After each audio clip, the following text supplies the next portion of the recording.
అందరికీ నమస్కారం. అజయ్ న్యూస్ ఛానల్కి స్వాగతం. అయితే ఈరోజు మనం డిఎస్పీకి ఏసీపీకి డిఫరెన్స్ తెలుసుకుందాం. చాలా మందికి డిఎస్పీ ఎలా ఉంటారు, ఏసీపీ ఎలా ఉంటారు, డిఎస్పీ పెద్దవారా, ఏసీపీ పెద్దవారా అనేది తెలియదు. ఈరోజు మనం తెలుసుకుందాం. తెలియని వాళ్ళ కోసమే ఈ వీడియో. అయితే ప్రతి ఒక్క జిల్లాల్లో పోలీస్ విభాగాన్ని కొన్ని సబ్ డివిజన్లుగా విభజిస్తారు. అయితే ప్రతి ఒక్క సబ్ డివిజన్కి ఒక డిఎస్పీ ఉంటారు. డిఎస్పీ అంటే డిప్యూటీ సూపరింటెండెంట్ ఆఫ్ పోలీస్. మరి ఇలాగే సిటీల్లో చూసుకుంటే కమిషనరేట్లుగా విభజిస్తారు. ప్రతి ఒక్క కమిషనరేట్కి ఒక ఏసీపీ ఉంటారు. ఏసీపీ అంటే అసిస్టెంట్ కమిషనర్ ఆఫ్ పోలీస్.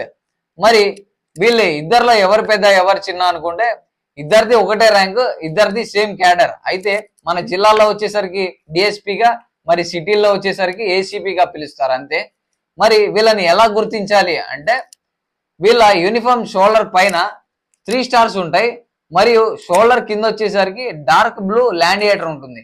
మరి దీన్ని చూసి మనం వాళ్ళు ఏసీపీగా, మన జిల్లాలో ఉంటే డిఎస్పీగా, మరి సిటీల్లో ఉంటే ఏసీపీగా కనుగొనవచ్చు. అంతే. వీడియో నచ్చినట్లయితే లైక్, షేర్ అండ్ సబ్స్క్రైబ్ చేసుకోండి. Thank you.